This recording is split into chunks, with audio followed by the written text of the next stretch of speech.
Sunday Kailal, welcome everybody.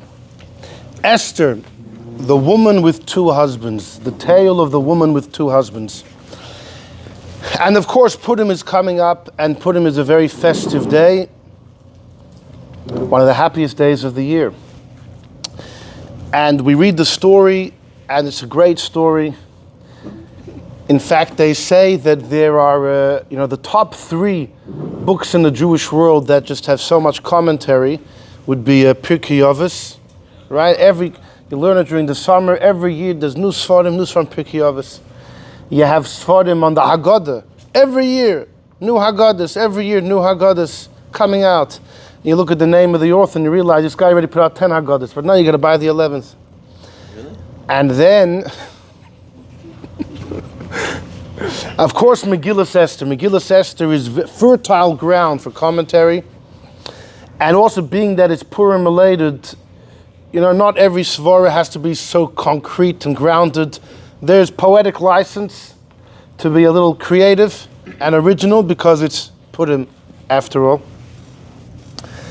And it's just a very intriguing story, the story of the Megillah. In fact, for years, the Mittler Rebbe heard the Megillah from the Alter Rebbe. And there was one particular Purim where he heard the Megillah from somebody else.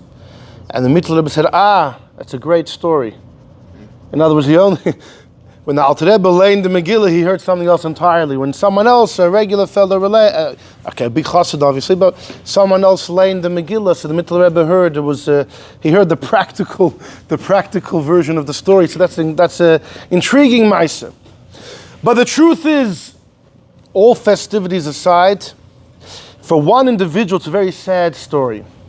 For Esther, it's actually a very sad story with a somber ending. Why is that? So if you join me in number one, we have a Gemara. Chaim, you want to take this home with you? In number one, there's a Gemara in Megillah. On Daf Yud Gimel. Uvemois avia ve'ima lekacha Mordechai Eloi levas. When her mother and father passed, Mordechai took her, levas as a daughter. Now the word lekacha in Chumash, the word kicha usually refers to betrothal, marriage. So Tana Mishum Rab Meir. Rab Meir Taka taught, Al Tikri Labas Ela Labayas.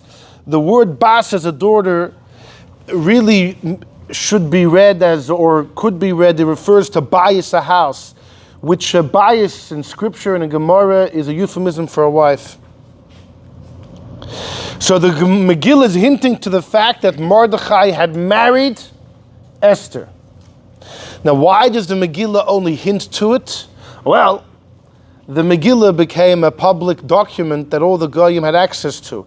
Could you imagine if after the story, Achashverosh is going to find out that Esther had been married to Mordechai? Not just that, as we're going to see, she continued to remain married to him. Once she married Achashverosh, that would not be good. She would probably end up a head shorter, as they say. So that could not be exposed. So the Megillah had to hint to it. It hinted to it. That he took her labayas. Now they were related. The simple reading of the psukim is that they were first cousins. Esther's father, Avichail, was Doid. Mordechai was the uncle of Mordechai. However, there are midrashim that say that the word Doid here does not mean an uncle, rather a brother. Throughout Tanakh, there are times the word Doid can actually mean a brother.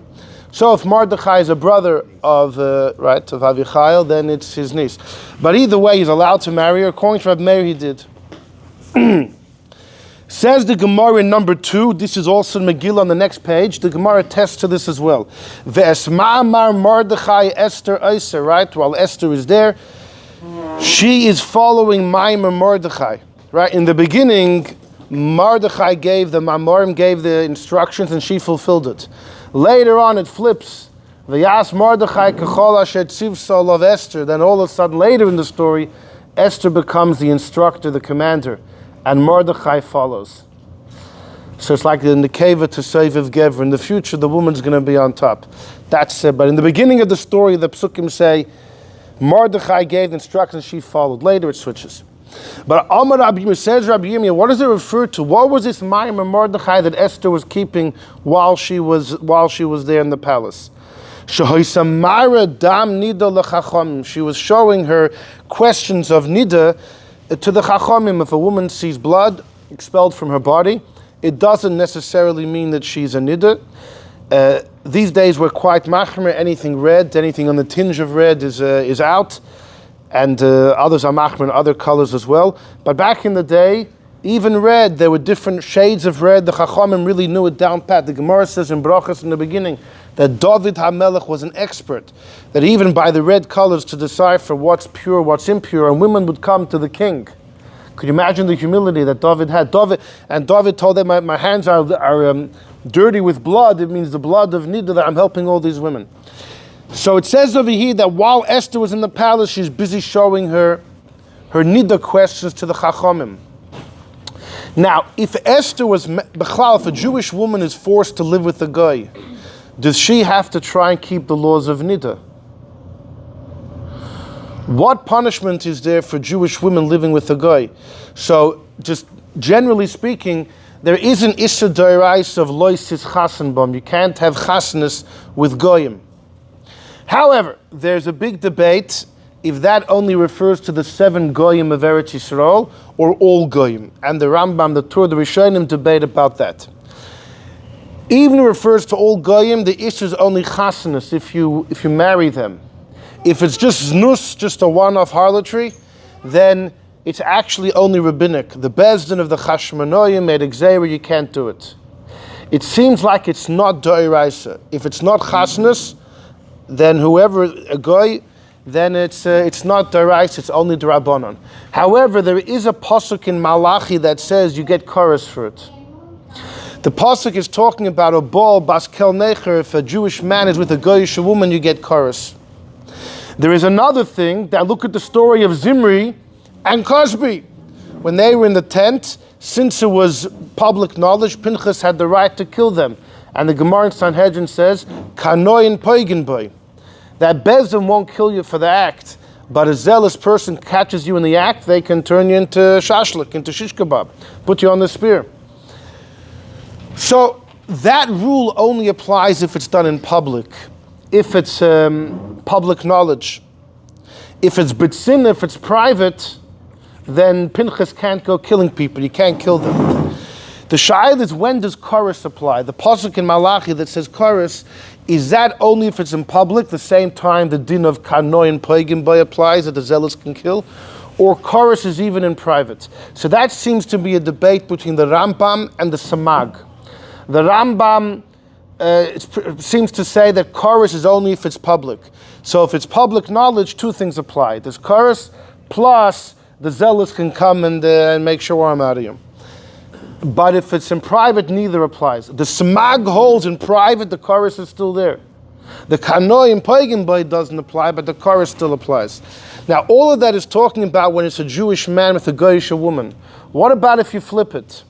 So there's a Mordechai, Yuvamis, and it's many quoted from the Maharim Mintz. Rabbi Yehuda Mintz was a big rabbi in Padua in the 1400s. And the Maharim Mintz and the Mordechai say that the din of Kanoim Poigin Boy also applies when you flip it. Also, if it's the Jewish woman, thank you, Jewish woman with a Goyish man, if it's public, it's Kanoim Poigin Boy. So a case like Esther and Achashverosh, had it been willingly on Esther's part, would have had a din of Kanoim Poigin Boy. But then the question is, what about the chorus element in Malachi? Does that apply or not? It's unclear. So in case of Mordechai and Esther, did Mordechai divorce her before so he went to the palace? That's exactly what we're going. No, he didn't. And we're going to talk about that. Esther says, no, so here's an interesting question. If a woman is taken by force by a guy, so even if they're getting married, they violate loisis chasenbom. That's just a regular loisas. It doesn't carry chorus. Does she need to be careful about her nida status? Because a woman who's a nida, if she's with a man, carries chorus. Does that apply to a guy as well? I think it may be a big debate between Rabbeinu Tam and one of his students, as we'll see later. And it just matters when you read this Gemara, when it says, that she was careful about her nida status, was that in regards to her relationship with Achashverosh? Because on the next line, the Gemara continues in number 2, the second line, Kasher hoisa ba'amna itay. The pasuk says she fulfilled the words of Mordechai like she did ba'amna itay when she was faithful with him, which you could have learned meant just like when she was married with Mordechai, she kept her nida. Now the Achashverosh, she also kept her nida, because kasher hoisa is past tense. But Amar Rabba Bar Leima, in the name of Rav, no, she continued her relationship with Mordechai. Shahoisa, and he says it quite explicit. Shahoisa oimedes, she would arise mecheka shel Achashverosh, from the lap of Achashverosh. V'tovelas, she would go to mikveh. V'yesheves, she would sit becheka shel Mordechai. So while she was married to Achashverosh, she was going back and forth between Achashverosh and Mordechai. So accordingly, maybe she was keeping her nida halachas not for Achashverosh, but because she was going to Mordechai. And well, the toivel, exactly. We'll have to. So everybody asks, what's this toivelas for? What? She left Achashverosh, she went to mikveh before she went to Mordechai. What does mikveh help?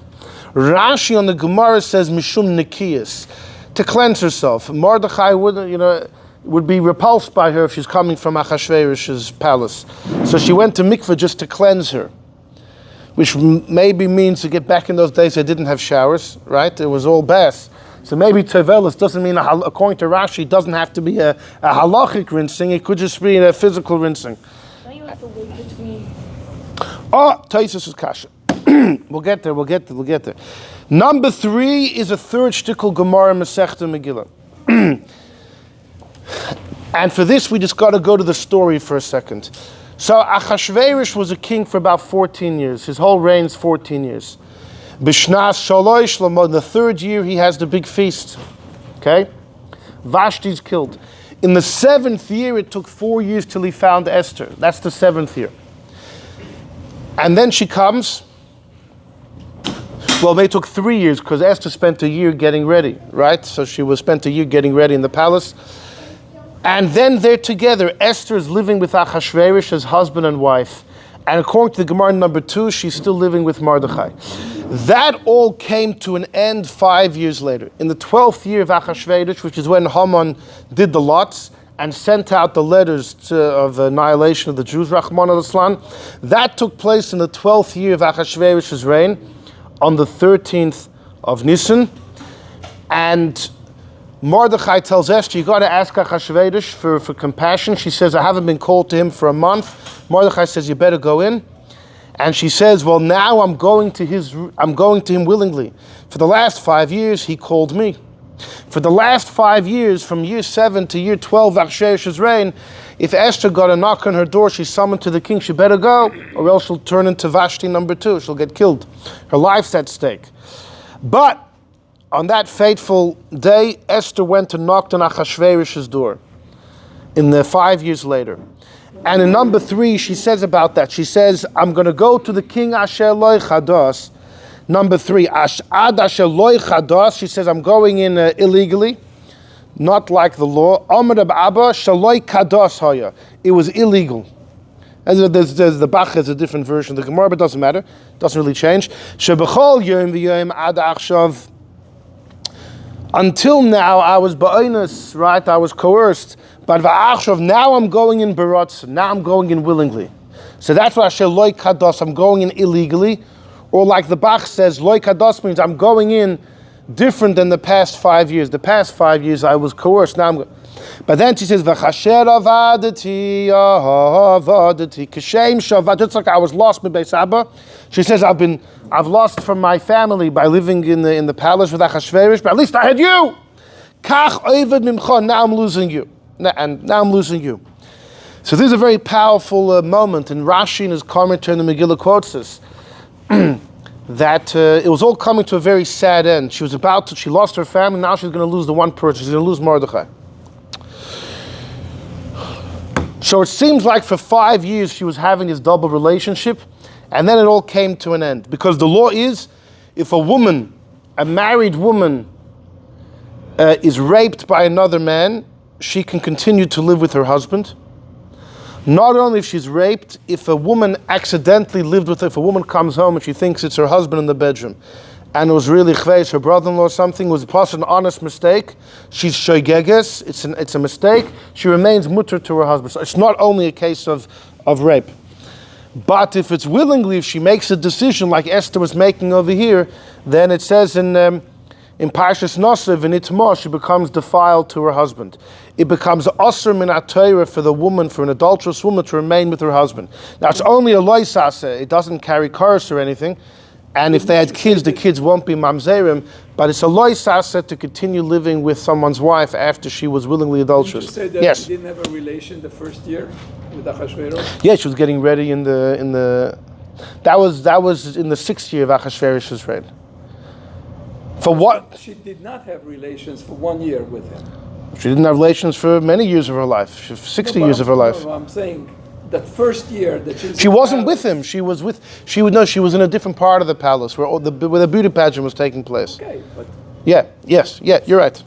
MS. so the question. Okay, real did question she is. have relation with Mordechai during that year because she had no access to Mordechai. B'chol yoyim v'yoyim Mordechai was going.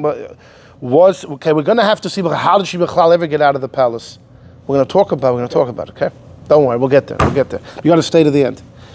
Okay. So it seems like you have 3 statements of the Gemara that she continued to live with Mordechai until it all came to a crashing end.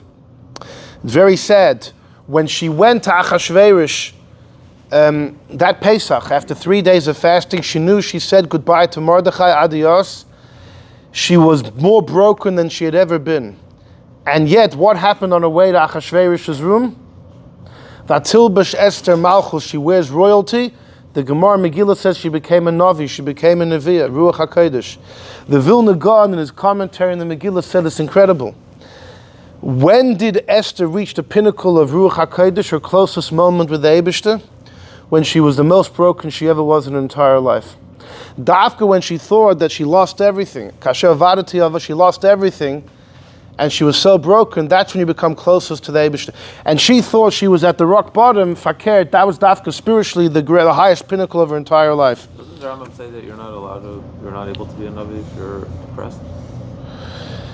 That's a good question. That the Rambam writes in the Moreh Nevuchim, yes, that's why after the Churban Beis HaMikdash, Navi is pretty much stopped.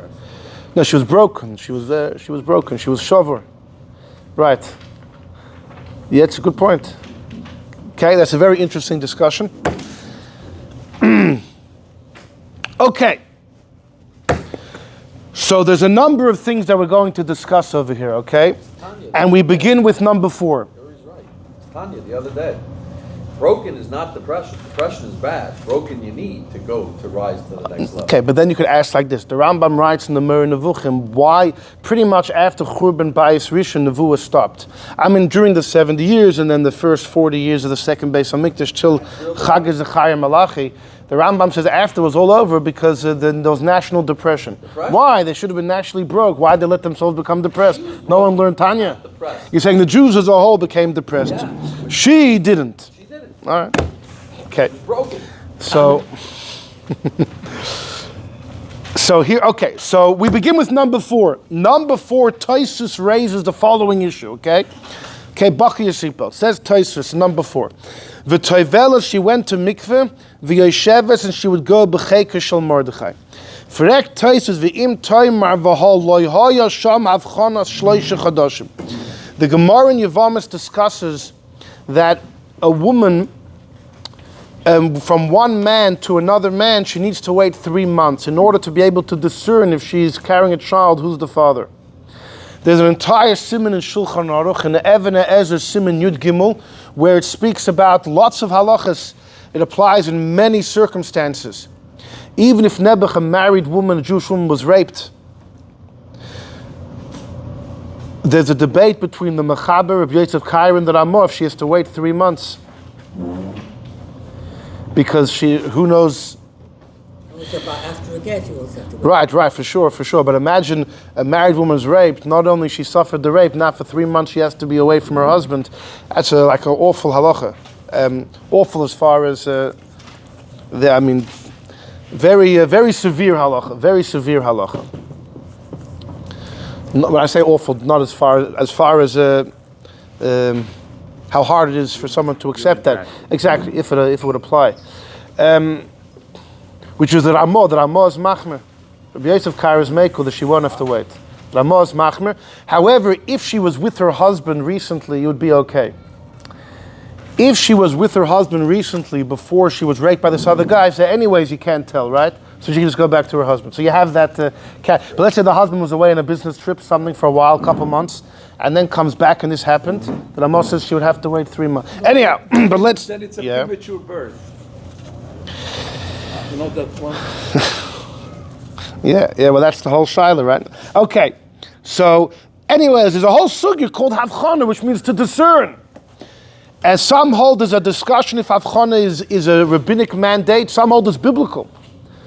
Right, there's a svara that havchana is biblically you have to be able to discern about who the father is, and says Tosfos, if it's only rabbinic, most rabbinic takanas began during the beginning of the second Beis Hamikdash, a couple decades after the Purim story. But if it's biblical, so how could Mordechai have done away with this concern? L'chera, there was no havchana, means to be able to distinguish, to discern. There was no 3 months. Why? Because b'chol yom ha'ya'isa rasha matzli etzla. The Gemara says, you know why big son Vasedesh wanted to kill Mordechai? Wanted to kill Achashverosh?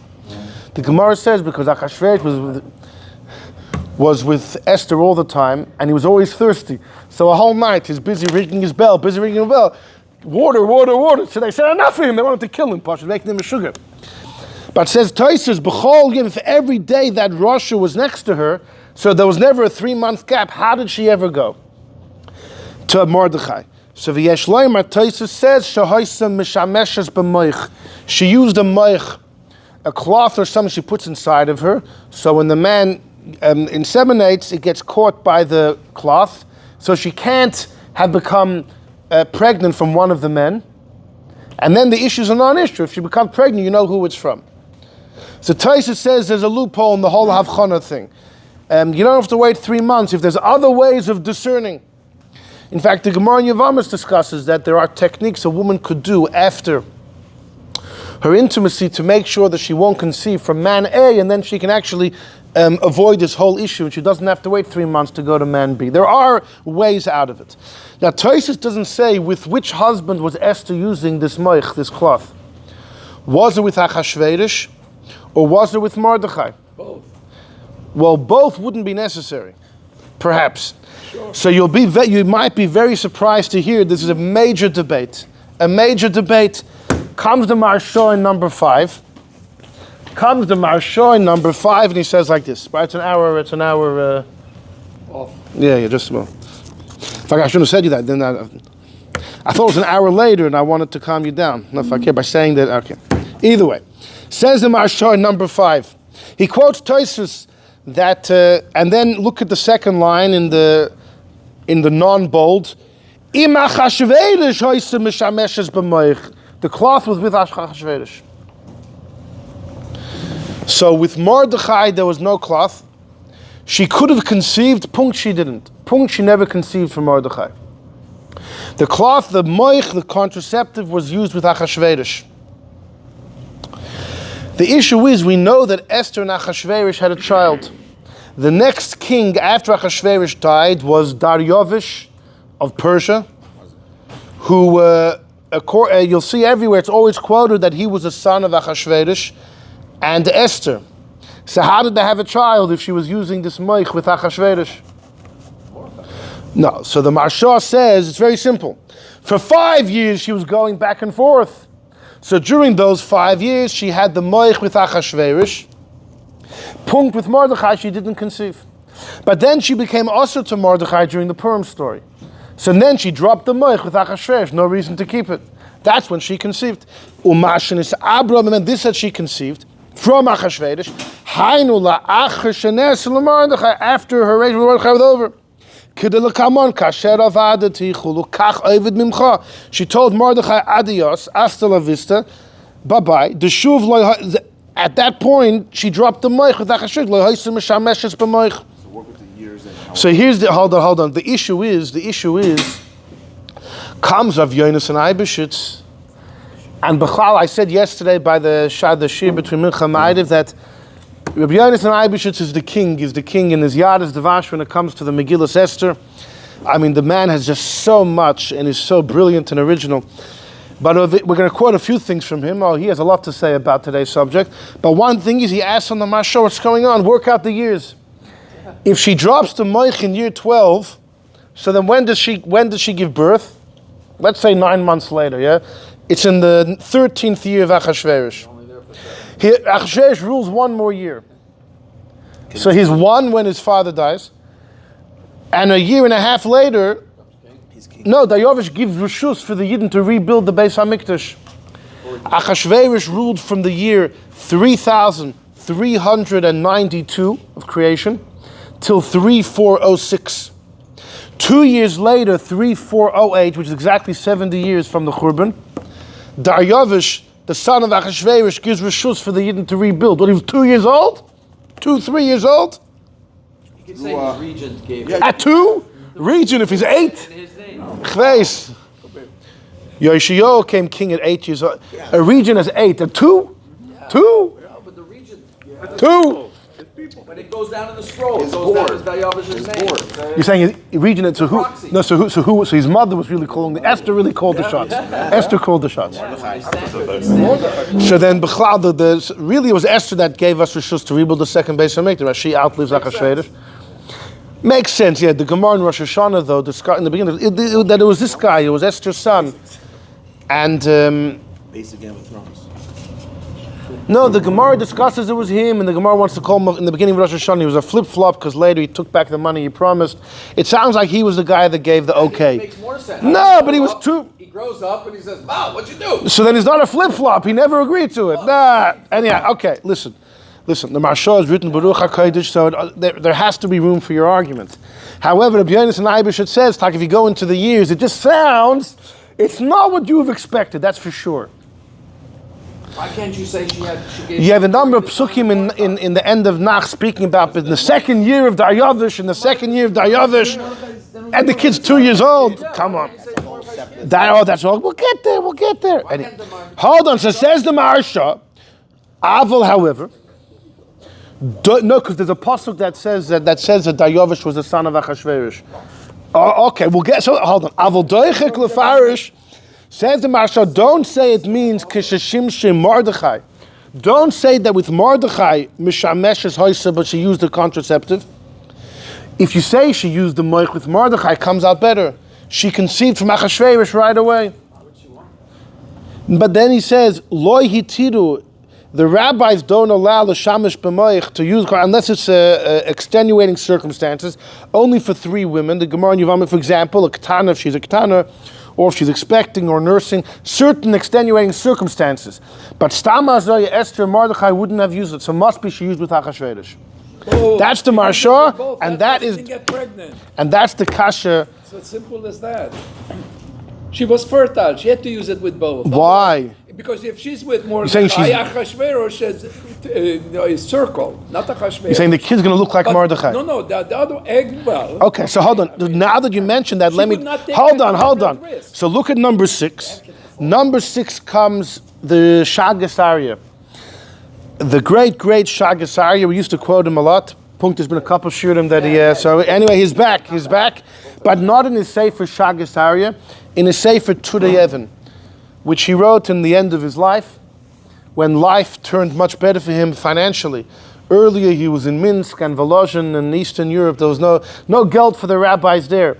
But the rabbis that moved from there to Western Europe, the Pnei Yeshua, the Shagasarya, Rabbi Yonasan Eibeshitz, all the people that moved there, they were much better taken care of financially.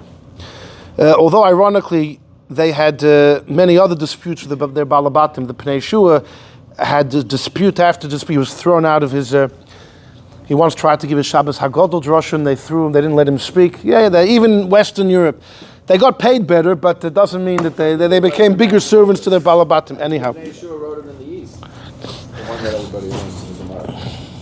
Right? Yeah, later on he moved to... but he was in Lvov and then later... And Reb Chaim Brisker commented that the Sefer Shagasarya is very, very sharp. it's dazzling in a greater sense than the Sefer Turi Even he wrote later. And Chaim Brisker said it's because physically he became more comfortable, therefore his learning lost that sparkle. Anyhow, okay, who am I to say that? I'm just reporting what.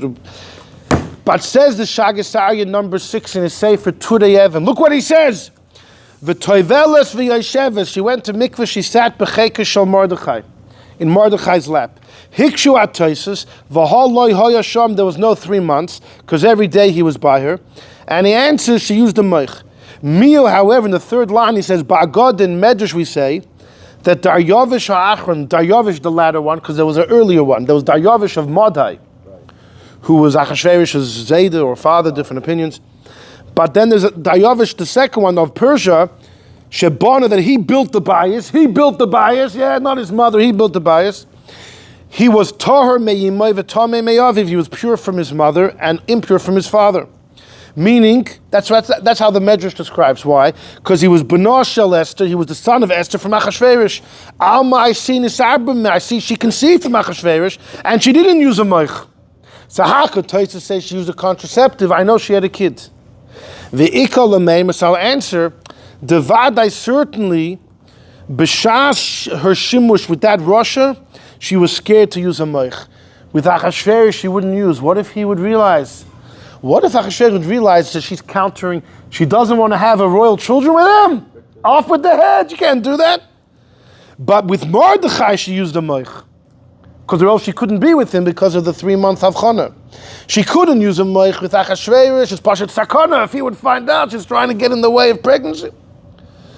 But then the only way for her to be with Mordechai, in order to know who the kid is by wearing a moich. So she used a moich. What about that problem of you're not allowed to? Well, she couldn't be with him without a moich. No. No. You could because of Havchana. No, that you could say if the only way to be with your husband with a moich, Megman. Also, I mean, we had one to share about this. There's a difference if she uses the moich before or after. If she puts it in before, then it becomes zera levatol on the man's end. Like Rabbeinu Tam says, you're casting your zera on the eitzim and avonim. But if she puts it in right after to soak up the zera, so when the man inserted the zera, he wasn't doing anything wrong. And like Rabbeinu Tam says, a woman has no issue to remove the zera. It's not ideal, but this was the only way they could be together. That's what the Shagas Aryeh is saying. Let's just finish off. She was mishameshes b'moich with Mordechai because of Havchana.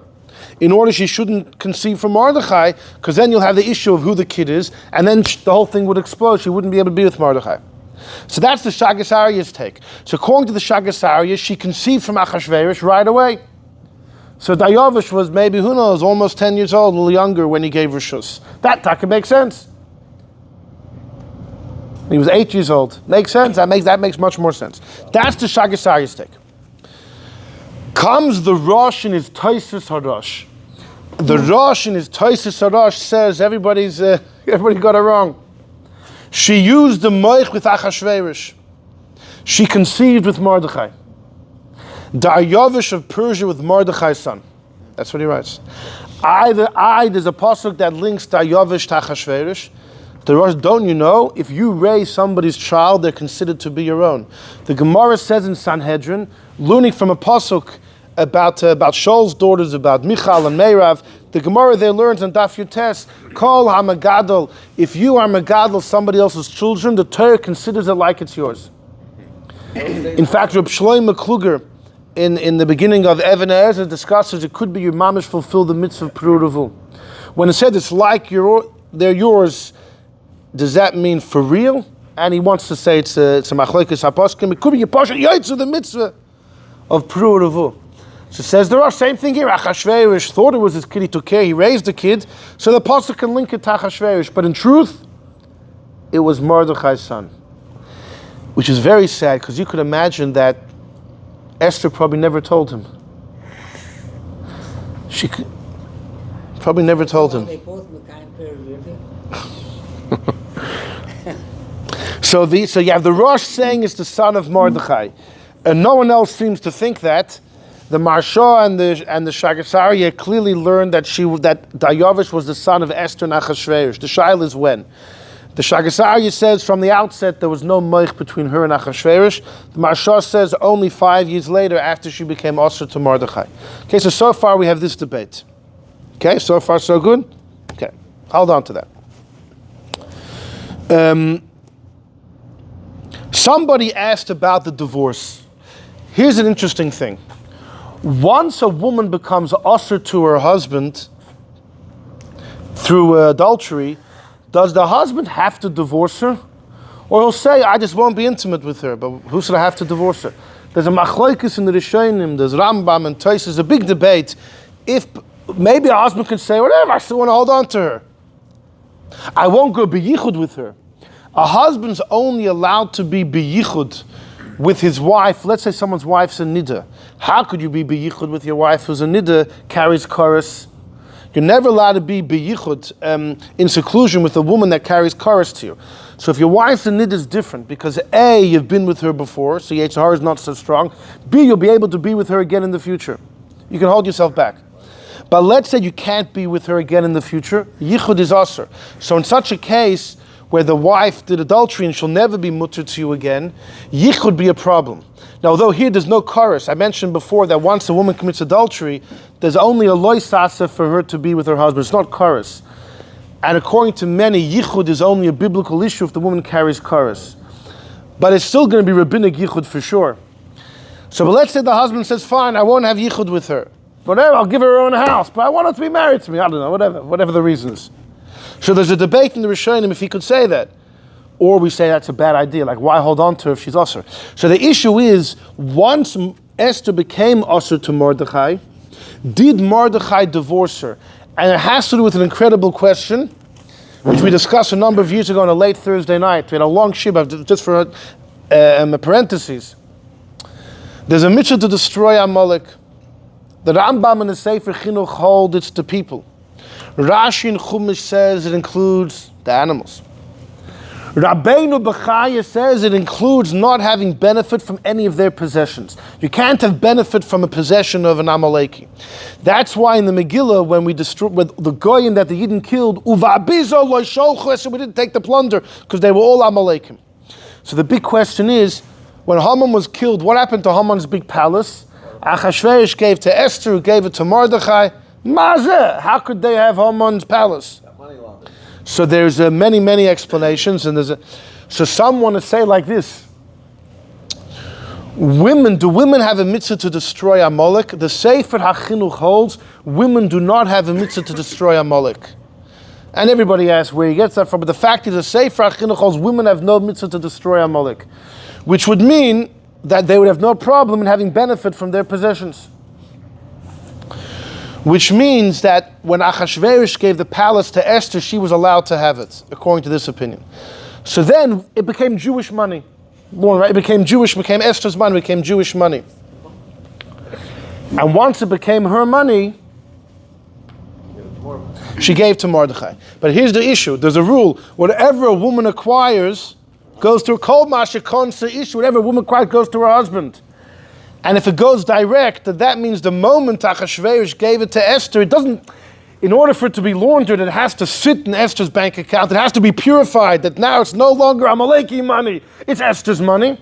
And then she gives it to Mordechai. But if they're married, then the moment she acquires it, it goes straight to him. It never becomes purified in her bank account. So Mordechai is getting Amaleki money. So that's only an issue if they're married. Now, when did Achashverosh give the palace? After he killed Haman, which was when? Which was the day after she went in Baratzen. So according to those shittas, you have to divorce your wife right away. You see where we go? Just goes and goes. Then he would have divorced her. Then the moment she went in willingly, he would have to divorce her right away. And then the next day, when Haman's killed, by then already, when Achashverosh gave her the palace, the mechanism of it would work, would become purified. But it's interesting, number 8, guys had to throw that in for a little putim taste. Not a putim tater, but a little stretch. But look at number 8. Taisus wants to know. She says, Kashem shavadati mi beis Abba, I lost my father's house, now I'm lost from you. Frek Taisus, why did she ever have to become usher to her husband? V'im toimar amai loy hoya megarsha. Before she went in willingly, he should divorce her. Yeah, if you divorce your wife, and then if someone divorces their wife and she becomes a harlot for 50 years, he could marry her again. It's only if she marries someone in the interim, right? But with the goy, it wouldn't apply. So if he would divorce her, and then she lives with Achashverosh, it's like divorcing a woman, and she lives with the goy, does not, it's only if she becomes betrothed to a Jew that she can never remarry the first husband. Why is it so difficult? But v'teimu teres lachzirena. So Yeshlomo says, Toy says a get would not have worked. Every get needs to be done with witnesses. Witnesses talk. He was afraid it would become mefursim lamalchus. If a get was given, Achashverosh would find out that for the last 5 years she was still married, off with their heads. So according to Tosfos, that means he never divorced her. That means even the day after he didn't divorce her, which means that other answer before gets thrown out. That when Esther got the palace, it would have gone to Mordechai. The truth is, it gets a little bit better though. Some achronim hold when you say whatever a woman acquires goes to the husband, it's not automatic. The woman has her own hand. She acquires. Then it goes to her husband. It's not that her hand is like her husband's outstretched hand. So the answer could still work. It still become purified in her bank account for the blink for a Kaherafayan. Anyhow, yes. And I hold that he not divorced the first year because when Mordechai said, go to the palace, he divorced her. By those words, he divorced That's her. fine, but the Gemara believes there were witnesses. the Gemara says that she was going back and forth. If you say that, I have to stop the shir. I have nothing else to say. Okay, we're gonna have to follow Rav. We're gonna have to follow Rav for the rest of the shir, okay? Because at least according to him, at least according to Rav, we have a discussion over here, okay? Fine. That was the best. Fine.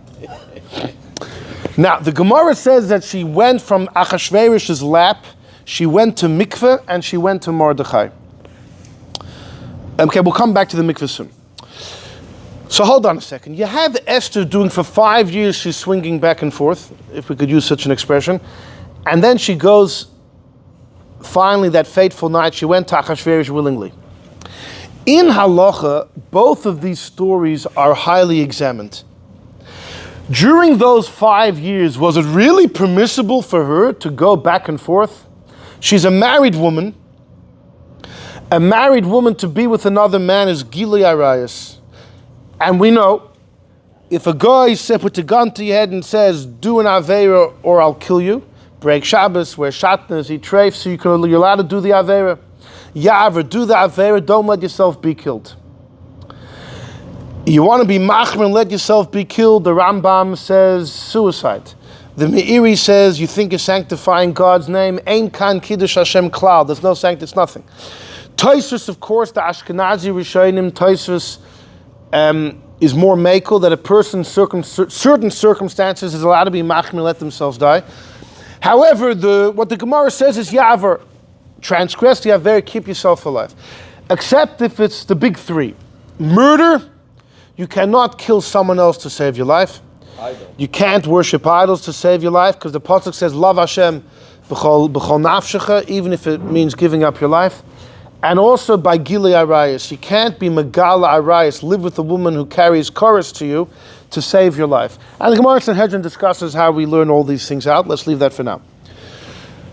So when it comes to the big three, you have to take the bullet. Even by other Averis, let's say breaking Shabbos. So if it's B'farhesi in public, which is either in front of 10 people, or 10 people knowing about it, it's a big machlokes, and the guy wants you to do the Aveira just to spite you, just la'achis, if you have meet those two factors, then you have to give up your life for any Aveira. For any Aveira. There's also a third thing, which is if it's a time of Gzeira, then you have to give up your life even privately. And the Gemara says even if it's for Arkasa de Masana, even if it's a shoelace, wearing Goyish shoelace, which sounds like even to give up a Jewish custom. The Rambam though says a custom wouldn't cut it. It has to be a mitzvah. And Rabbi Yosef Kaira has a chap, he says, the Rambam will say when the Gemara speaks about a shoelace, it's talking about the shoelace that the Goyim wear al Sachoik. So to wear their shoelace violates a lois aser, of loiselchu b'chukas hagam. It wasn't stam a custom. It was a mitzvah, loisasa. And but either way, so there's the big three. Then there's anything if it's in public and it's just to spite you, or there's also shas hagzera. So here's the issue. Esther is taken to the palace every night. Achashverosh was with her every night. She gets a knock on her door. She l'cher should refuse to go. She should give up her life instead of doing Gili Arayos. Is she not married? So for 5 years, how was she going back and forth? Right?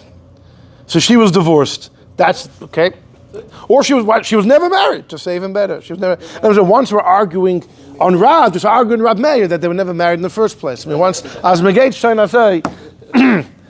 Anyhow, so that's now. What's interesting is the Gemara never asked that question. The Gemara does not ask this question. The Gemara does not ask how could Esther be with Achashverosh. It's the big three. Doesn't say that. Another way you could form the question is all these girls were summoned to the palace. It's like a time of the Gzeira. So b'shas ha'gzeira, you have to give up your life for anything. That also the Gemara doesn't ask, and the Nemuka Yosef explains. When we say that when it's a time of Gzeira, you give up your life for anything, it's only if it's a Gzeira against the Jews specifically. But if it's against many people, Jews and Gentiles alike, then that din doesn't apply. So it says in Nemuka Yosef which girls were summoned to the palace. All girls. So therefore that law wouldn't apply. What does the Gemara ask from the other halacha?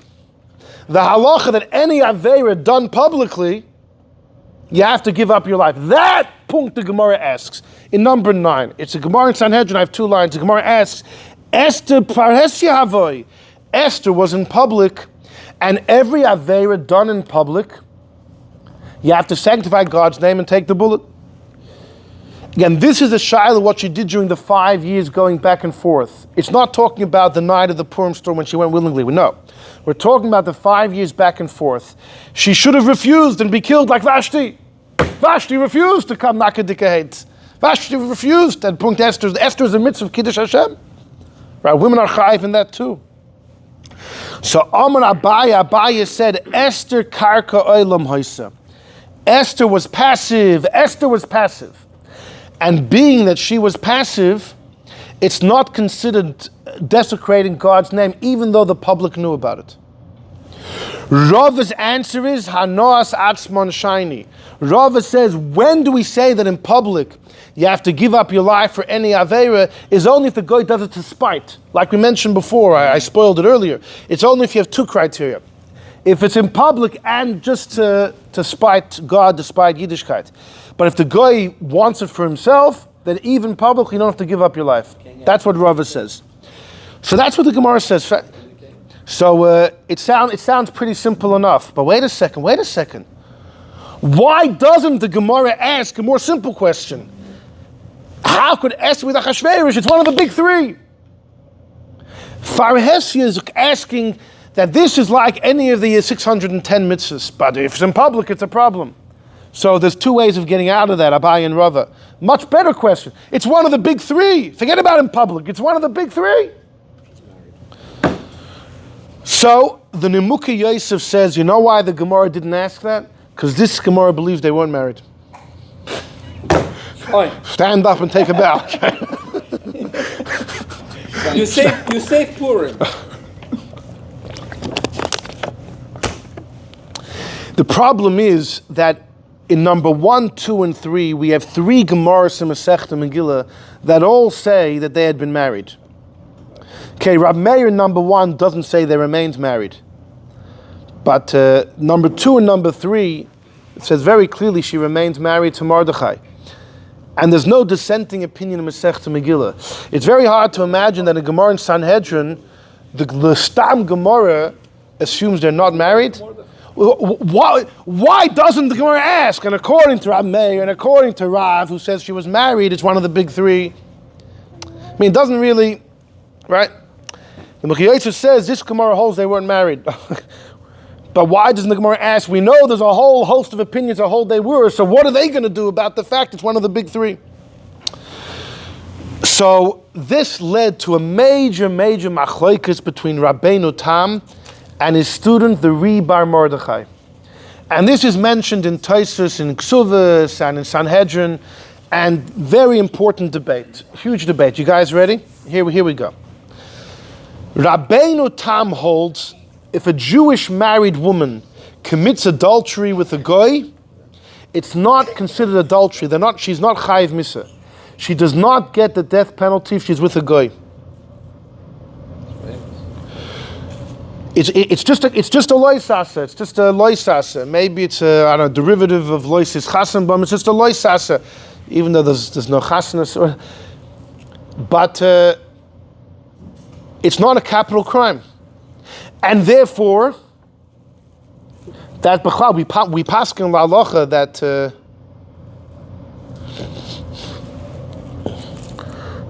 that the kid's not a mamzer. Right? If a Jewish woman is mazana with a Jewish man, the kid's a mamzer. With a goyish man, the kid's kosher. It's almost better off for the kid to have a goyish father. Rabbeinu Tam says, B'chal, the goyish father, it's not gili arayas. She wouldn't get killed if she does it. We have the issue of kanoim poigim boy, which we said may apply for a Jewish woman with a goyish man. But as far as Bezdin executing, they won't. And for the same token, she doesn't have to give up her life when faced with that situation. If she's told, live with the goy or I'll kill you, she doesn't have to. It's not gili arayas. It's not gili arayas. It doesn't carry the death penalty if she willingly went ahead with it. It's not gili arayas. And so also, before the fact, if she's told, live with the goy or you'll die, she doesn't have to die. Rabbeinu Tam there was a case of a Jewish woman who committed adultery with a goy. Her husband divorced her, threw her out of the house. And then this goy converted. And she wants to marry the goy. The problem is, as a rule, if a woman commits adultery, she becomes defiled both to her husband and to the adulterer. The paramour, what's it called in English? Paramour. Both to the Baal and the Boil, to the husband and to the adulterer. So Rabbeinu Tam says that doesn't apply if the adulterer was a goy, because it's not considered adultery. And therefore Rabbeinu Tam wanted to be matir in that case. That, again, the Jewish woman married to Jew commits adultery with a goy, her husband divorces her, the guy converts, there's a new wedding, invited to the wedding, a beautiful wedding. What about go to the wedding? Rabbeinu Tam said, I'll be Masad Kiddushin. Because the issue of becoming usher to the adulterer doesn't apply if the guy's a guy. Rabbeinu Tam's student, the Re Bar Mordechai, says, what? So how in number 3 could Esther tell Mordechai, if Achashverosh lives with, I'm going in Barat and I become usher to you? I thought that doesn't apply by a guy. So Rabbeinu Tam would have to say, if the guy is the adulterer, only half of the halacha applies. She becomes usher to her husband, but not usher to the guy. Rabbeinu Tam can't argue in the Gemara in number 3. Rabbeinu Tam would have to say, because in that story, Rabbeinu Tam didn't say the woman can remain with her husband. That he never said. He must agree the woman does become defiled to her husband, but not defiled to the boil. Says the Re Bar Mordechai, with all respect to Rabbeinu Tam, it's not true. The two dinim always come together. They always come together. If she's not usher to one, she's not usher to the other. I'll tell you, the Mishnah Lamelech on the Rambam talks about this. He quotes from the Maharas Sasson, one of the great Sephardic poskim. Imagine a woman who Sprinz is married to Yankel, yeah, and she committed adultery with somebody. So she's already usher to that adulterer and to her husband. Now she commits adultery with a third guy. When she does adultery with this next guy, she's already usher to her husband. So therefore that can't take effect again. So since that part of the deal isn't met, maybe she doesn't become usher to the second adulterer, because maybe it's a complete package deal. So when she committed adultery with one person, at that point she's usher to him and to her husband. Then maybe with any future adulterer, since the din to her husband cannot take effect again, so you can't just have half a deal of becoming usher to the future husband. But if he was the first, it would be chal. For sure, yeah. That's different with the guy. Well, so Rabbeinu Tam though would have to say that by the guy, it's enough of an arayas to answer her to her husband, not to the guy. We have no precedent for it. The Mordechai said that's the Mordechai. So the Mordechai says, like Reb Shlomo, a different svara. Shitaka became usher to the guy, but now that he's a Megai, he became a cotton shenaylet. He's not the same person that he was. That's the Mordechai svara. We know yes. that the king And especially in this case, he's the real king because he controls the entire known world at that time. Yes. Has the right to take a woman. Okay. So that means that if he took Esther, that means that to him it was not known that she was married to Mordechai. For sure. Because Well, that goes to the issue of there were the women that were taken to this beauty contest were both virgins and non-virgins. is that for sure? Yeah, because the extra words in the Megillah indicate that. Well, the rabbis say that. The rabbi, I don't know. We go. Okay, hold on. So Rabbeinu Tam says, what's my proof? Rabbeinu Tam says, because in number 9, the Gemara asked in Sanhedrin, how could Esther be with Achashverosh? She was in public. Why didn't the Gemara ask? Forget about public, it's one of the big 3. So Rabbeinu Tam, no, it's not, because he's a guy. It's not one of the big 3, he's a guy. It's just a regular prohibition. And that's why the Gemara's question was only fueled by the fact that it's public. That's Rabbeinu Tam. Rabbeinu Tam's student, the Bar Mordechai, disagrees and says there's no difference if the man's a goy or a yid. Adultery is adultery. Okay? Says the Bar Mordechai, but here's the deal. If a guy puts a gun to your head and says, I want you to kill someone or I'll kill you, you have to take the bullet. Why? So Rabbah says in Masechta Sanhedrin, you're going to kill someone else to save yourself? Who said, why should he die for you to live? Your blood's redder? So says the Bar Mordechai, what if a guy picks you up to use you to smother a baby to death, God forbid? And he says, if you resist, I'll kill you. Do you have to resist and give up your life? He says, no. Then you flip the logic. Why should I be the one to actively decide that I should die instead of the baby? Who said the baby's blood is redder than mine? This is the famous logic of the Bar Mordechai. It's only also to do an action. You can't play God. So then it goes both ways. For you to pick up the gun and shoot someone else to save yourself, how could you do that? Who said you're better? But if you're just being used as the tool, then you don't have to play God and resist to give up your life to save someone else. Who said his blood is redder? So says the Bar Mordechai. So says the Bar Mordechai. So too by Gilui Arayos. When can't you use Gilui Arayos to save your life? If you're active. If you're passive, it's fine. A woman is passive. A woman is allowed to use Gilui Arayos to save her life. For a woman, Gilui Arayos is more lenient than murder and avodah zarah. She's allowed to use Gilui Arayos because she's passive. It's funny, for a man, Gilui Arayos is more severe than murder and avodah zarah. How so? If a guy puts a gun to your head and says, kill Yankel, or I'll kill you, you're supposed to die. But what if you do go and kill Yankel? Bezdin won't kill you, they won't brand you a murderer, because the fact is your life was a danger, you're an onus. But if a guy said, be Megal Arayos with this woman or I'll kill you, and you do the Gilui Arayos, Bezdin will punish you for the crime. Because Ein Kishui Ela Ladas, the erva, you only violate the erva if the person has a kishui, is hard, and you can't say I had a gun to my head. The gun doesn't make you get hard. That's voluntarily. Ein kishui ela ladas. So for a man, Gilui Arayos is worse than murder and avodah zarah. For a woman, it's dafka more lenient. She doesn't have to give up her life. So says the Bar Mordechai like this. As far as it being one of the big 3, the Gemara knew l'chatchila, Esther was passive. If she's passive, she's allowed to do it to save her life. The Gemara's shaila is, but it's in public. Maybe the fact that it's in public is still a problem. So the Gemara's answer is no. Passive helps even for being in the public. But the Gemara knew of the passive svara in the beginning of the discussion, and that's why I didn't ask. It's one of the big 3. Because you're allowed to do passive Gilui Arayos to save your life. That's what the Bar Mordechai says. Now Rabbeinu Tam Lav Dafka holds like that. He holds this is all with the goy. That's why the Gemara didn't ask.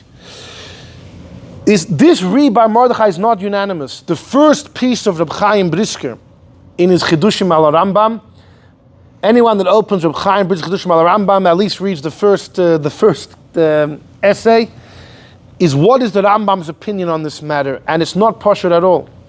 Reb Chaim Brisker discusses it could be the Rambam disagrees on both points of the Bar Mordechai. The Rambam might hold even by murder you're not allowed to be the passive tool. Maybe you do have to resist. And even if by murder he would agree, but maybe by Gilei Arayos he won't agree, he has a whole piece what the Rambams take. In other words, this is not unanimous to read by Mordechai. He created this halacha because he had a kasha on the Gemara number 9. But either way, everyone quotes it. Everyone quotes this read by Mordechai that if a woman is passive, or let's say even a man, let's say a man was already hard, and then the goyim, they pick him up, it's called hidbikuhu. And the Rishonim talk about they want to attach him into the woman, but he could resist and kill himself.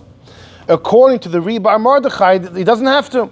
If he's already hard, then they just, whatever, I don't know, they gave him a pill, they gave him an injection, or they caught him that way.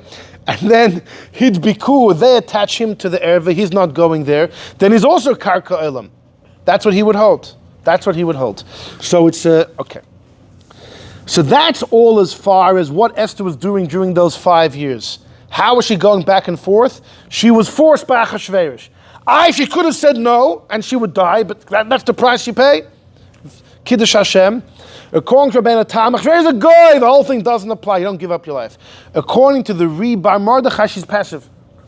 But the issue is, fine, that works for those 5 years. But what about that fateful day when she went in willingly? When she went in willingly to save the Jewish people, she went in and spent the night with him. She knocked on his door. How could she? So according to Rabbeinu Tam, it's fine. He's a guy. It's like eating treif to save the whole Jewish world. You're allowed to do that. But according to the Rebbe Mordechai, when she knocks on his door, she's being active. How could you say she's passive? She approaches him. That's active. If she's active, she's using Gilei Arayos, because according to Rebbe Mordechai, I don't care, goy, yid, it's the same thing. The man is a man. She's using full-fledged Gilei Arayos to save people's lives. Punk's not her own, because she probably would have been safe. So how do you explain that? So there's two options. There's two options. Okay, there's two options. One option is that she's still considered passive. She was active in knocking on the door, but at the actual act, she's passive. The Noida B'Yehuda, we'll see in number 11, says no. When she knocks on the door, she's active. But the Noida B'Yehuda says there's a better answer. You're allowed to do Gilei Arayos to save the Jewish world. You can't do one of the big three to save your own life. You're allowed to save the whole world, which means you're allowed to kill one person to save the whole world. You're allowed to do avodah. Hold on. So okay, hold on. So this, I want to do this very quickly. So in number 11, you have a letter of the Noida B'Yehuda. A story happened 300 years ago or so, that there was a group of people of Yidden that were caught by pirates, and their lives were in jeopardy. A woman realizes that the chief pirate is casting his gaze at her, and she thinks, if I seduce him, I could save all the Jews. So this Jewish woman who was married went and she seduced the pirate, and it worked. So there were two questions. Number one, was she allowed to do that? Number two, can she go back to her husband? So, B'Pashtus, she can't go back to her husband. Just like Esther told Mordechai, I'm going in to save the Jewish people, but kasher avadati avadati. The only way to say that she would be allowed to go back is because Esther punked her life wasn't in danger. So maybe for her it's not considered an einus enough. But the woman in the pirate boat, when she herself's life was in danger, maybe it's considered einus enough that she's still mutter. There was a posuk who mentioned that as a possibility, but that was pretty much shut down. And we say no, since she voluntarily went over, she came up with the plan, it's considered willingly. The shaila is, so she's also to her husband. But was she allowed to do it? Was she allowed to do it? Because the two things aren't the same. There's a beautiful letter of the Ma'arik, the great Ma'arik, has a famous letter, because in Smicha everybody learns it. The Ma'arik discusses a woman who thought that you're allowed to commit adultery. A Jewish woman thought adultery is okay. Well, you're allowed to say hello to another man. Why can't you do adultery? So she's busy. Who knows? But she's busy sleeping around. Then she finds out. By the way, what are you doing? She's like, what? Like what? What's wrong with this? So the question is she allowed to go back to her husband? This was an accident. It's called omer mutter. When you think something's mutter, is that considered deliberate or is it an accident? So in Masechta Makos, there's a big debate in the Amoraim. If someone thought you're allowed to kill someone, Is that considered deliberate or an accident and you have to go to the city of refuge, the Ir Mikla? That's where it's discussed. So the Ma'arik says like this. Either way, she can't go back to her husband. Because the Pasuk says in Nosai, about the Soita, that she was moil, she was unfaithful to her husband. It's not about God over here. It doesn't matter if she thought God allowed it. She knew the act she was doing was unfaithful to her husband. That's enough to make her forbidden. And the Ma'arik goes on to say, I'll prove to you that even though you can justify the act, she's still usher to her husband from Esther. And he has a long paragraph, beautiful, where he discusses Esther became usher to Mordechai, but she was allowed to do what she did. She was told by Mordechai it was legitimate. She had the full legitimacy to her actions. It was a mitzvah that she did, but it still comes at the price. So for sure, the woman in the Ma'arik story who wasn't doing a mitzvah, it's just at best she didn't know it was usher, you still pay the price that it's unfaithful to your husband. Because even Esther was considered unfaithful to Mordechai, even though she had to do it. She had to do it. So anyhow, back to the story of the pirates. So Bapashtus, this woman would become usher to her husband because she knocked on the door of the head of the pirates. The question is, was she allowed to do it to save, 100 people? So it depends. What was Esther's heter when she went in willingly to Achashverosh? She knocked on the door. So you could say it's true she actively knocked on the door, but the fact is, in the bed, she's going to be passive. So she's still karka olam. So it's not real. This type of gili arayis you're allowed to do to save lives, according to the Rebar Mordechai. It's passive. So that was her heter. If so, it applies to any woman. You can become also to your husband, but you're allowed to. But the Noid Yehuda number 11, and he says no. Look what he says at the bottom. Number 11, 2 lines from the bottom. He says Noid Yehuda, if a woman has a gun to her head, commit adultery or I'll kill you, right? That's when she's passive. But over here, when she knocks on the pirate's door, she's coming up with the plan to save lives. She's not karka olam.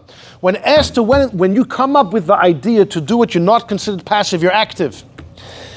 And he says men and women are equal. Look at the top on the next page, number 14. We go straight from 11 to 14. Just the way it is. When I put this into the copy, I didn't... Yeah, but you can't kill one person to save another. No, if you're saving even one person, it's like you're saving... Yeah, but could you kill Yankel to save Beryl? I'm saving the whole world. You can't... So look what he says in number 14. The Esther shiny, the top of number 14. Esther was different. To save Klal Yisrael, that's different.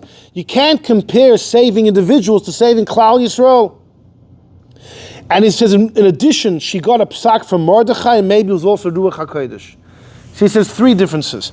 She got a psak from Mordechai, but the Chachamim have the right to the Chachamim have the right to suspend any mitzvah, except for Avodah Zarah. The Chachamim have the right to suspend any mitzvah temporarily.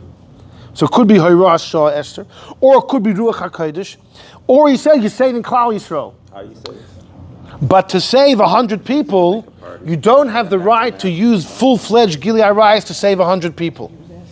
And Esther was, because she was active. Now, there are some who want to say, like the lawyer over here, that no, maybe Esther's considered passive. You don't judge by who knocked on whose door, you judge by what happens at the moment of on the bed. And therefore, if you go down that path, then it'll apply to any woman. It's considered passive. And that type of Gili Arayis, the Rebar Mordechai says, is pushed away for life and death. Okay, hold on. If a woman wants the act. Yes, okay. So that's not necessarily called out. Number 10. Okay, number 10, very good. The Gemara in Baba Kama. The Gemara in number 10 is discussing if a man injures his wife during intimacy. Does he owe her money? Can she sue him in court? You ever had such a case? So Rava says. So hold on. The Rava wants to say that it's chayiv. Now here's the issue though. There's a Mishnah in Baba Kama discussing 2 people walking down the street. The Mishnah's talking about one guy has a barrel of wine or honey, and the other guy has a beam, and they're both walking down the street and crash. Does the guy with the beam have to pay? So the Mishnah says no, because each of them have permission to do what they're doing. So the Gemara says when a husband with his wife, he has permission to do what he's doing. Why would he be chayiv? So the Gemara in number 10, the second line, Rava says, Hasam in the street, when one guy has a beam in the jug, they're both equal. But over here, he's the one doing the action. He hit her. Frek the Gemara, what? She did no action? If a woman willingly commits adultery, she gets killed. And the pasuk says, "V'nichrusu anafashas ha'osis." Who gets chorus? Those that did. A woman is considered an active participant.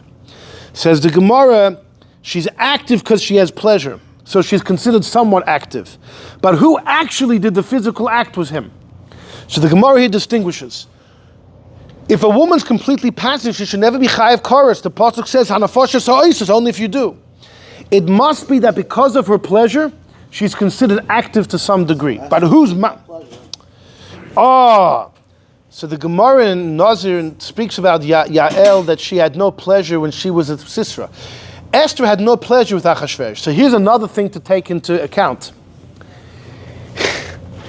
Even if you're going to say that you go after what goes on in the bed, then Esther was passive because she despised Achashverosh she had no pleasure. But if another woman maybe has to be concerned that she may enjoy it, and if she enjoys it, she's going to be considered an active player. And then it's active Gili Arayas, not Karka Elam. So you have to say that a woman, if she's doing this to save people's lives, you're not concerned she'll enjoy it. The Aruch Laner Tainas, she's only an active participant if she enjoys it willingly. It has to be Hanoah B'rotzen. If it's Hanoah Ba'al Karcha, if she did it to save her life, other people's lives, and then she starts to enjoy it, the Aruch Laner holds, then she's still passive. It's only if it's Hanoah B'rotzen. Anyway, okay. Hold on. So here's the issue though. Not the issue, but if you look in number 15, comes the Arizal and says the whole story we have is wrong. He says in number 15 is the Arizal, this is in the Eitz Chaim from Reb Chaim Vital. This is the Inyan of Esther. Esther would have a shade that went in front of her. Yeah, years ago, but it wasn't recorded, so here we are.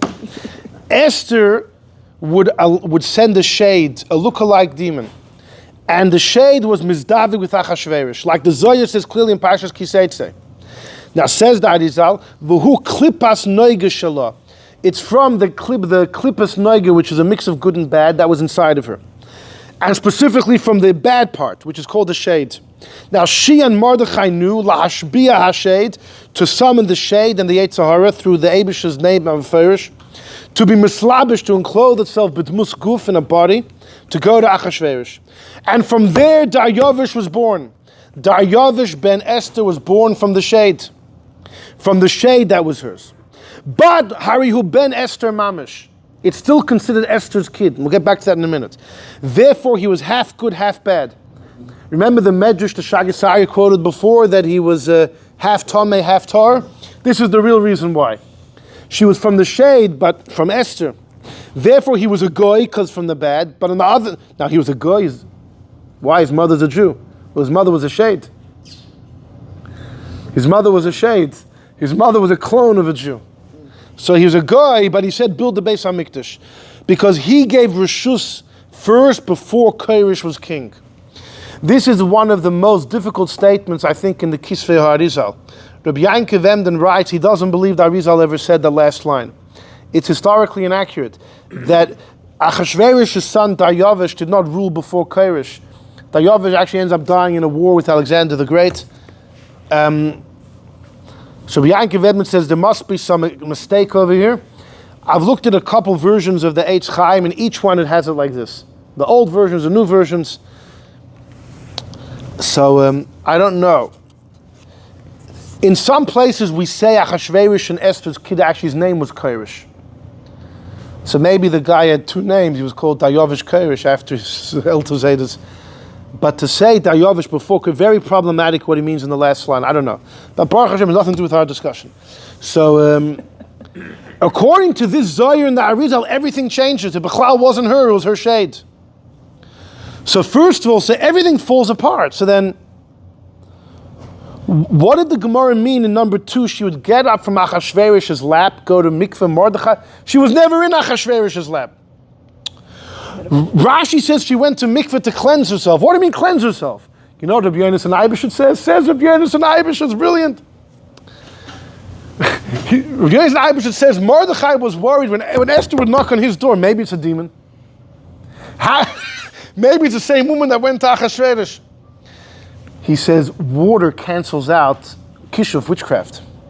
So he would have her immerse himself in order to know it's really her.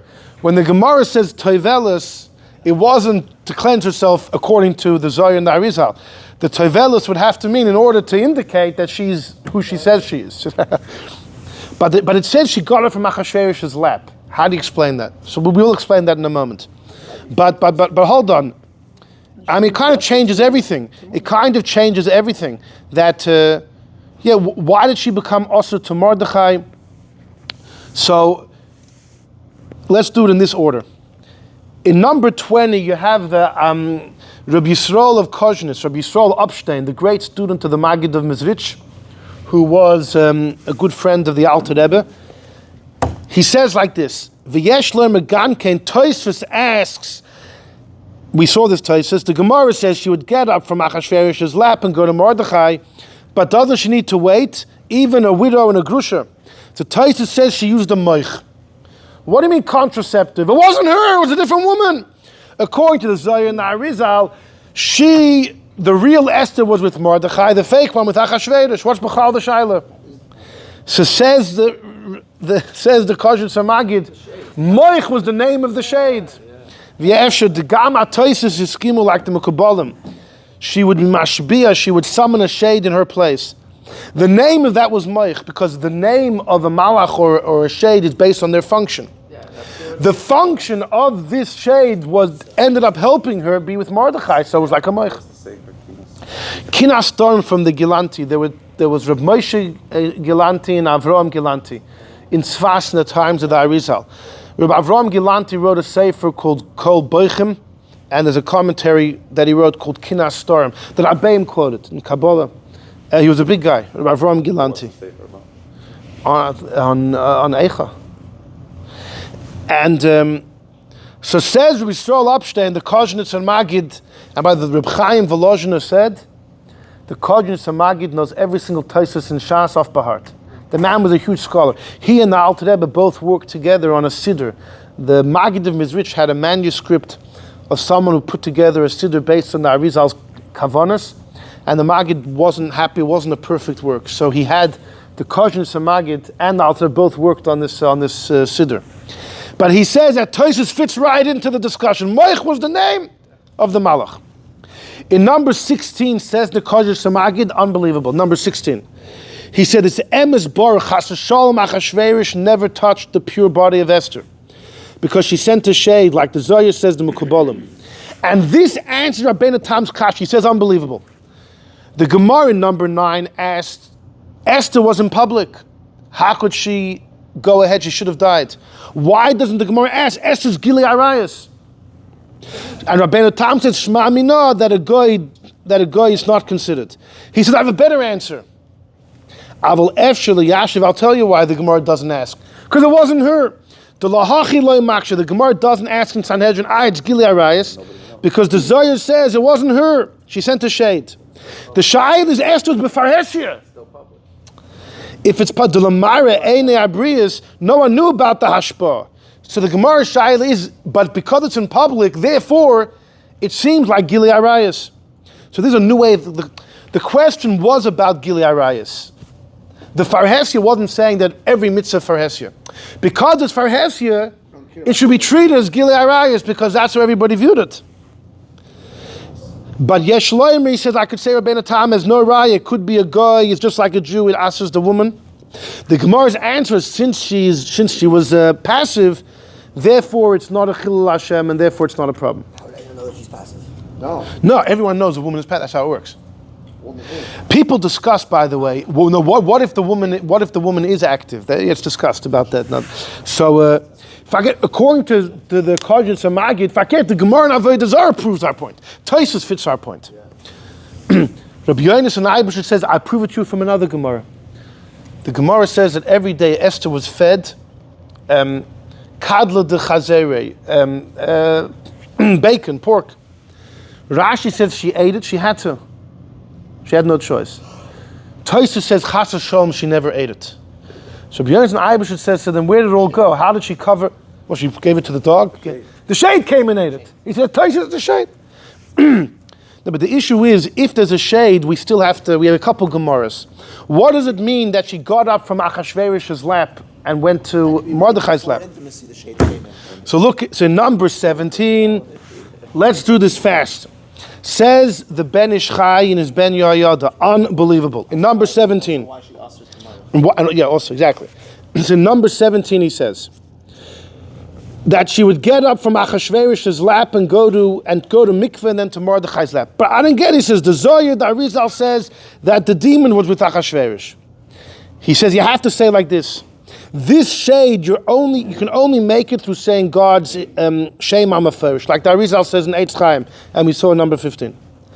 And therefore you can't just say God's name to summon a demon.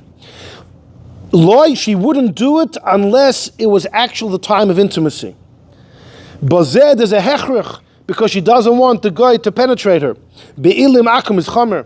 But anything before penetration, anything before preliminary actions, B'shoy wasn't mishamish rak, he was lying with her, with chibuk, the hugging and everything, then she wouldn't use shame, she couldn't use shame amaferish. She had no excuse. It wasn't enough of an excuse to bring the shade to do the hugging in her place. So all the preliminary acts she did, but nonetheless, she had to go to mikveh, like Rashi says, to cleanse herself. Because at tzaddik, even if she had a bit of the saliva from Achashverosh, would be disgusting in Mordechai's eyes. That's why That's why she had to get up, and that's what it means she got up from the chayk. The moment Achashverosh was going to go in for the kill, the moment he was about to end it, so then she would get up, and she would go to Mordechai, but she had to be toivel in between. V'da, he says in number 18, you should know, if you think about this, and the words of the Arizal, if you think about this, you'll see the Gemara and the Arizal work hand in hand. Because it says, she got up from Achashverosh's lap, and she went to Mordechai. How did she all of a sudden go to Mordechai? Like, it's almost like she's a special transporting machine. Boom, she transports, teleports from Achashverosh's lap to Mordechai's lap. He says like this. He says, how could it be that the queen left from her room out of the palace and no one saw and no one realized? When she wanted to speak to Mordechai, she had to send the hasach, send messages, but all of a sudden she's with him. How did no one see her leave the palace? He says, near it seems like this. When she went, she was invisible. When she went to Mordechai, she went invisible. Shaloi tisra l'shum, no one should see her. Now, how do you become invisible? It's the same shame hamaferish that she used to summon the shade. But you can use a name for your own benefit, to say God's name because she wants. Why does she have to go to Mordechai? She's going to abuse the name? Remember what happened when Yehuda Achash's students abused the name and went to the chasana? Right? You don't abuse names. He says like this. When did she go to Mordechai's house? Only when she was with Achashverosh. And she saw Achashverosh wanted the actual intimacy after the preliminary actions. So she has to use a shame Amaferish to bring a demon, because she is justified to slip away from the actual act of intimacy. So that no, she can't stay there. What's Achashverosh going to do? Scratch his head? What's going on over here? How drunk am I tonight? Once she summons the shade, right? The oisa shame amaferish that she mentions for the shade, the same shame to the second act automatically. It causes her to be invisible. She sees, but no one could see her.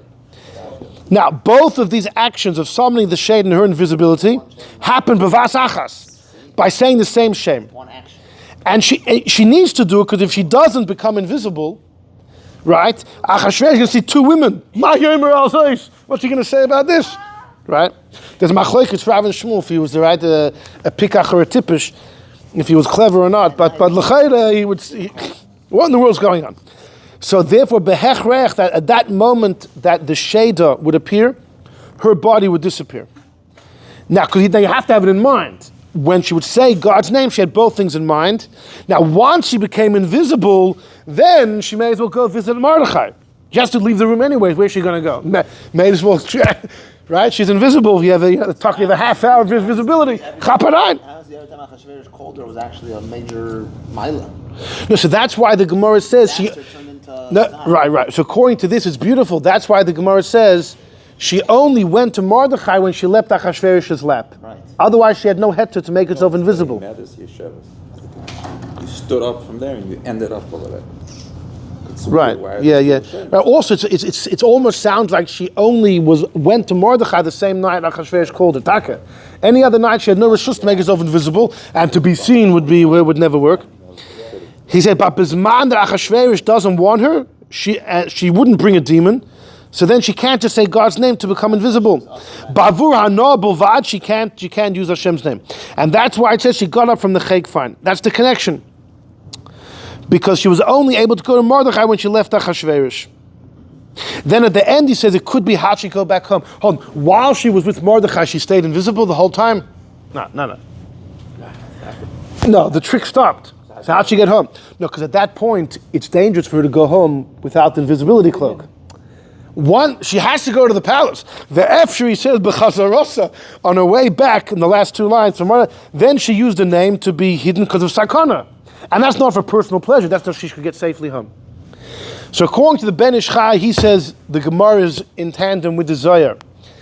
The issue is though, what did she mean in number 3 that for the last 5 years Mordechai it was an accident, it was a oinus, and now I'm going in willingly. It's not her. It's a shade. That night she couldn't call Hashem's name. Why would she become Osir? So, there seems to be a machlekes. In number 19, the Ben Ish Chai says, in number 19, he says, she tells Mordechai, I'm going to be lost from you. We said before, she used a demon. So too now, if during the 5 years she used a demon, on that night use a demon. Im Kozei says, yeah, but it's not her. It's the demon. She can't call Hashem's name when it's Beratz. Why? It's to save the whole Jewish nation. Why can't she? He says like this, since Begilui, anyone that saw her walking over to Achashverosh's door, right, that night, doesn't know that she's going to be substituted by a demon last moment. What do witnesses see?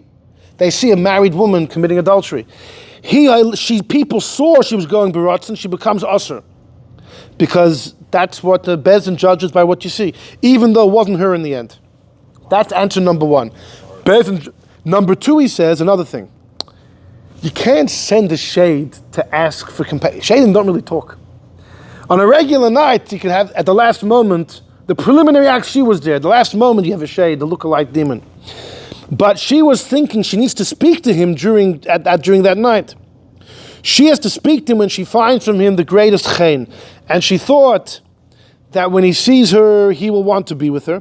And at the time of Tashmish, she'll be in a really good mood. And then she'll ask, by the way, could you save the Jews? And he'll say, yeah.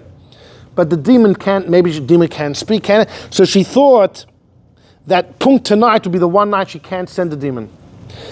If he's going to send a demon, who's going to ask B'shas Tashmish, right? Or she's going to stay in the room invisible?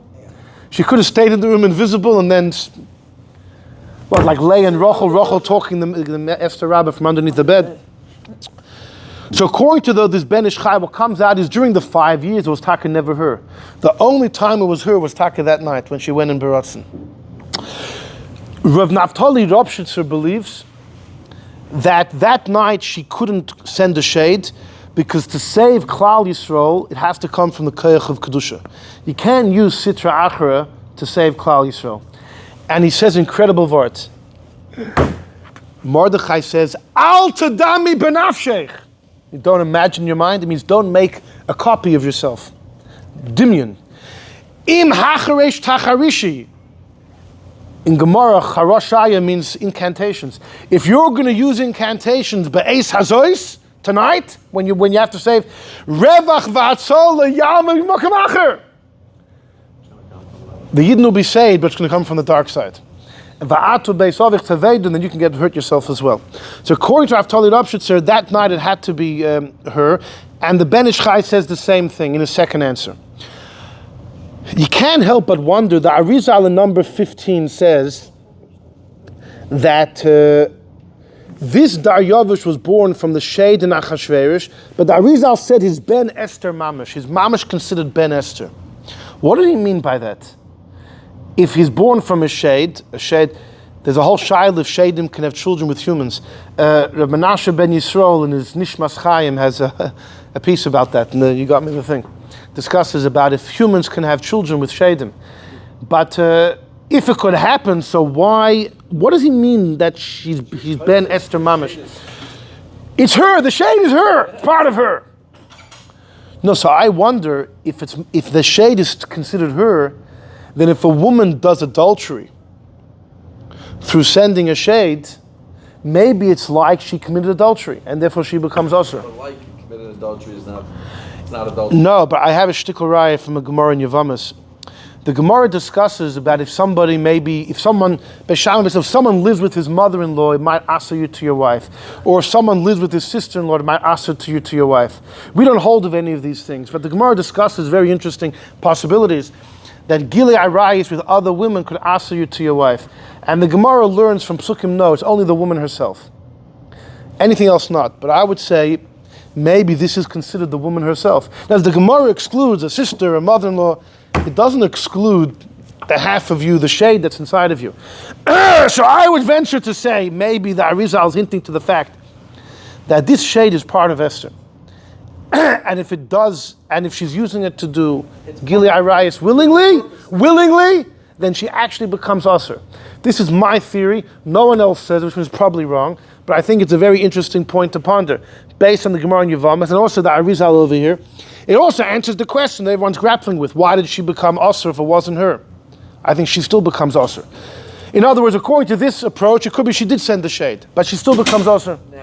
The Ben Ish Chai of the Rav should say no, she went herself. So I humble my head, but I'm just saying maybe there is room to say. Go during the 5 years if she was also with the shade the whole time. No, it was Einus. She was forced. She had no choice. Fine, it all works. In fact, actually, as I say it, I'm getting more convinced that it actually might be true. Anyhow, okay, so Al Kapanim, this is a bit of the story of the woman with two husbands, and we'll pause the discussion over here.